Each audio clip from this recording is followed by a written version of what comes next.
লাগিব এই 100 টকা দাদা আপুনি পাৰিব না 100 টকা যদি আপোনাৰ হাতত যদি মই দেও এতিয়া দিম 100 টকা আপুনি পাৰিব নেকি চাউল দালি আৰু একো নহয় 100 টকা দি আজিকালি একো নহয় আপুনি বয়লাৰ ল'ব লাগিব পুৰা চাউল ল'ব লাগিব ডাবল ল'ব লাগিব আৰু যিমান ৰেচন আছে পুৰা কৰি বয়লাৰো ল'ব লাগিব পাৰিব নেকি আপুনি 100 টকা মানে বয়লাৰৰ কথা দূৰৰ কথা শুকান মাছকে দি আমি এসাঁজ ভাত খাব নোৱাৰি 100 টকা দি 100 টকাত নোৱাৰে আৰু লগত থাকিব মোৰ চেনেলটো ছাবস্ক্ৰাইব কৰি দিব লাইক কৰি দিব শ্বেয়াৰ কৰি দিব আৰু মোৰ লগত থাকিব থেংক ইউ উদ্দেশ্যটো হ'ল ইয়াত 60 বছৰতকৈ বেছি এটা মুৰব্বী ব্যক্তি ইয়াত জংগলত আমি ঢেকীয়া শাক বুলি কয় আৰু এই ঢেকীয়া শাকটো উঠাইখিনি সিহঁতে মাৰ্কেটত বিক্ৰী কৰে আৰু মাৰ্কেটত বিক্ৰী কৰি সিহঁতে কিমান টকা পায় আৰু সেই কথাখিনি আমি ইয়াত বিশেষত জানিম ইয়াৰ লগত আমাৰ লগত আছে এই দাদাজনে আছে তে আপোনাৰ নামটো জনাই দিব আপোনাৰ নামটো কি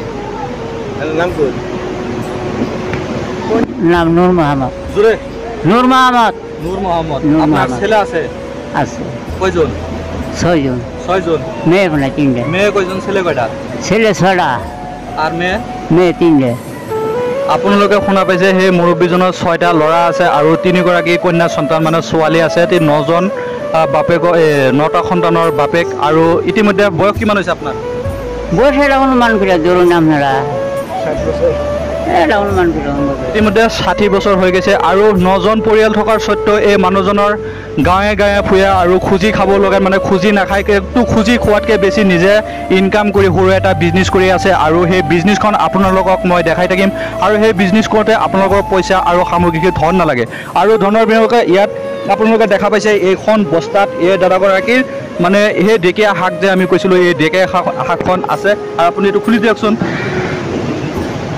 এইগিলা হ'ল ঢেকীয়া শাক আৰু এইখন শাক আপোনালোকে চিনি পায় আৰু এনেকুৱা মানুহ নাই যে চিনি নাপায় সেইবিলাক ক'ত হয় যিবিলাক জংঘল আছে সেই জংঘলত হয় জংঘলত বহুত ৰিক্স আছে সাপ আছে কিবা কিবি আছে সেইবিলাক হ'লে কি হ'ব ধনৰ অভাৱত সেই বিজনেছ কৰিব পৰা নাই কিন্তু আমাৰ গাঁৱৰ যেটো হওক আৰু সামাজিক মাধ্যমৰ যিবিলাক আমাৰ ধনী মানুহ যিবিলাক আছে আৰু গাঁৱত যিবিলাক পঞ্চায়ত মেম্বাৰ আছে কিবা প্ৰেচিডেণ্ট আছে জেড প্ৰেচিডেণ্ট আছে যি হওক সকল গ্ৰাম অঞ্চলত যিবিলাক এনেকুৱা দৰিদ্ৰ সীমা মানুহ থাকে সেই মানুহবিলাক অলপ চাব লাগে আৰু ঠিক আছে পইচা দিব নোৱাৰিলেও যদি 500 টকা এটা থাকিলে হয় আৰু এই ঢেকীয়া শাক খুজি কিনে আৰু গায়ে গায়ে ফুৰি কিনে এইবিলাক বিজনেছ কৰিব নালাগে সৰু এটা বিজনেছ কৰি আছে এইখিনি মাল বিক্ৰী কৰি আপুনি কিমান টকা পাব না কয় টাকা পাব কিমান টকা পাব 150 পাব এইখিনি শাক বিক্ৰী কৰি 100 পৰা 150 টকা পাব বুলি কৈছে কিন্তু গোটাই দিনটো ৰাতিপুৱাৰ পৰা আহিকেনে সেই শাককেইটা উৰাইছে আৰু ইয়াৰ বস্তাত ভৰাই এতিয়া গুচি যাব ইয়াৰ পৰা কিমান কিলোমিটাৰ দূৰ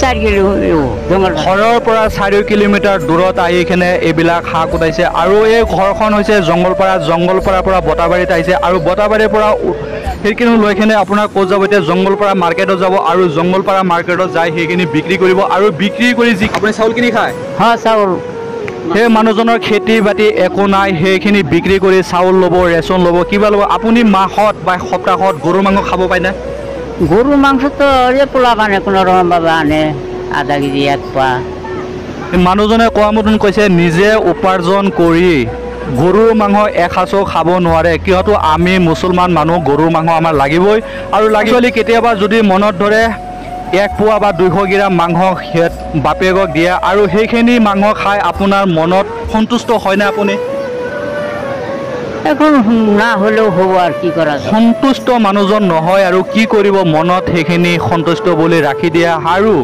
সেই মানুহজনৰ আপোনালোকে চাইছে সেই গেঞ্জিখন আপোনালোকে দেখা পাইছে সেই গেঞ্জিখন কিমান পুৰণা আৰু আজিৰ দিনত তুমি ভালকে দেখাই দিবাচোন চাইৰো পিনে দেখাই দিয়া পিছফালে কেমেৰাটো লৈ যোৱা পিছপিনে চাইডটো দেখাই দিয়া আজিৰ দিনত এনেকুৱা ব্যক্তি আমাৰ গাঁও অঞ্চলত নাই এনেকুৱা গৰীব মানুহ আপোনালোকে দেখা পাইছে সেইখন গেঞ্জি এটা 100 টকা লয় আৰু 100 টকাত গেঞ্জি এটা এই গেঞ্জিখন আপুনি কিমান বছৰ ধৰি পিন্ধি আছে 1.5 বছৰ এটা গেঞ্জি যদি এইটো যুগত যদি 1.5 বছৰ পিন্ধিবলগীয়া হয় আমাৰ কেনেকুৱা দুৰ্ভাগ্যৰ কথা যে এইখন অসমত বসবাস কৰি আমাৰ বেয়া লগা কথা বা আমাৰ লাজ লগাৰ দৰকাৰ আৰু একজেক্টলি লাজ শৰম আমাৰ একো নাই থকাৰ কাৰণে আমাৰ গাঁও অঞ্চলত দুখীয়া মানুহ এনেকুৱা যদি আমাৰ কাষৰ যদি ৰাস্তাত যদি দুখীয়া মানুহ এটা যদি মৰি যায় আমি সিহঁতক হেল্প নকৰোঁ আৰু আমি নাচাওঁ কিন্তু আমাৰ নিজৰ স্বাৰ্থৰ কাৰণে আমি নিজে ভুগি থাকোঁ আৰু নিজে উপাৰ্জন কৰাৰ কাৰণে আমি ভাল পোছাক পিন্ধি আমি ঘূৰি থাকোঁ টাউনে বনে খাই থাকোঁ কিন্তু আমি দুখীয়া মানুহক কেতিয়াও নাচাওঁ আপোনালোকে দেখা পাইছে দিনত 100 টকা বিক্ৰী কৰে 100 টকা বিক্ৰী কৰি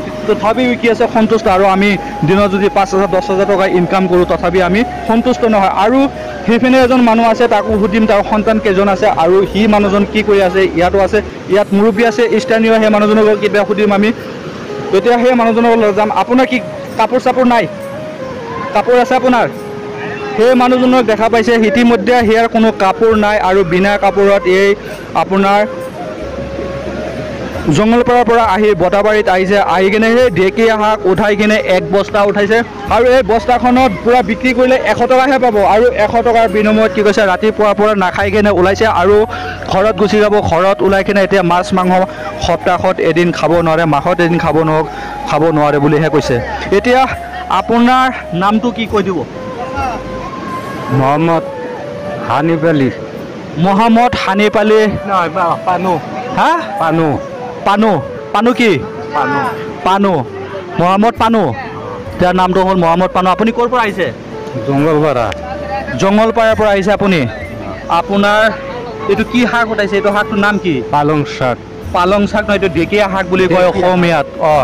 আৰু বেংগলী ভাষাত কি কয়? বেংগলী ভাষাত, বাংলা ভাষাত কি কয়? পালং শাক। পালৈ শাক বুলি কয়। আমি পালৈ শাক বুলিহে ক'ব লাগিব না। ঠিক আছে, এইটো বাৰু পালেং শাক, ঢেকীয়া শাক বাৰু পালেং শাক নহয় বাৰু, এইটো পালৈ শাক। আৰু সেইখিনি বিক্ৰী কৰি আপুনি কিমান টকা পাব? 100 টকা পাব। এই 100 টকা আপুনি বিক্ৰী কৰাৰ পিছত আপুনি কি কৰিব সেই পইচাখিনি দি? চাউল কিনিব আৰু দালি আৰু অলপ ব্ৰইলাৰ চইলাৰ কিনিব। এই 100 টকা চাউল, দালি আৰু ব্ৰইলাৰ আপোনালোকে ভাবি চাওক। 100 টকা যদি আপোনাক দিয়া যায়, আপোনালোকৰ হাতত মই 100 টকা দিম আৰু 100 টকা দিয়াৰ পিছত আপোনালোকে পাৰিব নেকি চাউল, দালি আৰু ৰেচন পূৰা লৈ আৰু তাৰ মাজতো পইচা বচাই কিনে আপোনাৰ মাংস ল'ব লাগে? এনেকুৱা পৰিস্থিতি যে চলি আছে, একজেক্টলি আমাৰ মনত কেনেকুৱা ফিলিং লাগে? আমাৰ মনত বেয়া এটা ভাৱ লাগে। কি কৰিম এতিয়া, আছে আৰু এতিয়া ৰাইজে সহায় নকৰে বা চৰকাৰৰ পৰা কোনো ধৰণৰ সহায় সহযোগিতা নাপায়, যাৰ কাৰণে ইহঁতে এনেকুৱা চলিব লগা হৈছে। এতিয়া গাঁৱৰ মানুহে যদি কিবা এটা সহায় কৰিলে হয়, আজি তেনেকুৱা অৱস্থা নহ'লে সিহঁতৰ। আজি গাঁৱৰ মানুহেও তেনেকুৱা ধৰণে নাচায়, আমি পাব্লিক হৈও তেনেকুৱা চাব নোৱাৰোঁ, যাৰ কাৰণে আজিকালি এনেকুৱা অৱস্থা হৈছে আমাৰ অসমৰ মানুহৰ।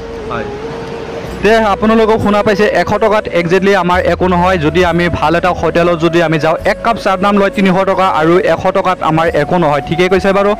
আৰু সেই মানুহজন 100 টকাত পূৰা চাউল, দালি আৰু ৰেচন লৈ গৈছে। এই মানুহজনৰ লগত কাপোৰখনো নাই আৰু কাপোৰ নোহোৱাকৈ পিন্ধি থকা কাপোৰ এখন আছে আৰু চোলা গেঞ্জি একো নাই। আৰু বহুতে বেয়া লাগিছে বাৰু। বেয়া লাগিলে কি হ'ব, আমাৰ অসম চৰকাৰে সেইবিলাক চাব লাগে। অসম চৰকাৰে সেইবিলাক নাচায়। অসম চৰকাৰে অনলি ফৰ মিয়া আৰু মুছলমানৰ লগত যিটো ভেদাভেদ সৃষ্টি, অনলি অসম চৰকাৰে সেইটোহে পাৰিব। ইয়াৰ বাহিৰত বিভিন্ন ধৰণৰ আৰু সামাজিক মাধ্যমত সেইবিলাক ক'ব নোৱাৰে। তাত দৰিদ্ৰ সীমা মানুহ কিমান আছে আৰু উন্নয়ন মানুহ কিমান আছে, মূল্যায়নৰ বাহিৰে সেইবিলাক ক'ব নোৱাৰে। অনলি ক'ব পাৰে এটা টাৰ্গেট লৈ আৰু জাতিৰ লগত ভেদাভেদ কৰি আৰু কেনেকুৱা চিটটো ৰাখিব লাগে, সেইবিলাক আমাৰ অসম চৰকাৰ আৰু ভাৰত চৰকাৰে সেইবিলাক কৰিব পাৰে। আৰু মোৰ জনামতে ঠিকে আছে বাৰু। যিয়ে হওক, আপোনালোকে কৈছে ইয়াত আহি বহুতে ভাল লাগিছে। আপোনাৰ স্থানীয় জেগা নেকি এইটো? হয় হয়, আমাৰ লোকেল জেগা হয় এইটো। আপোনাৰ নামটো কি? মোহাম্মদ আব্বাছ আলী। আপোনাৰ ল'ৰা ছোৱালী আছে? আছে কেইজন? 3জন, 2জনী ছোৱালী, এটা ল'ৰা। কি কৰি আছে ল'ৰাজন? ল'ৰাজন বাৰু বিয়া বাৰু কৰি এতিয়া খেতিয়কে কৰি আছে। পঢ়া শুনা মেট্ৰিক পাছ কৰিছিল, কৰাৰ পিছত এতিয়া ঘৰতে আছে। যিয়ে হওক বাৰু, মেট্ৰিক পাছ কৰিছে ল'ৰাজনী। আমাৰ বটাবাৰী গাঁও অঞ্চলত আহি বহুতে ভাল লাগিছে আৰু ইয়াৰ স্থানীয় মানুহ বহুতে মৰম লাগিছে, বহুতে ভাল মানুহ। আৰু বটাবাৰীত আপোনালোকে আহিব, এইখন পিকনিক প্লেচ হয়। আপোনালোকে যদি আহে নিশ্চয় আপোনালোকৰ ভাল লাগিব, মোৰো ভাল লাগিছে। ইয়াত মৰম চেনেহেৰে ভৰা। আপোনালোকে পূৰা আহিব, একবাৰ আহি আপোনালোকে নিজে চকুত চাই যাব, বহুতে ভাল লাগিব, মোৰো ভাল লাগিছে।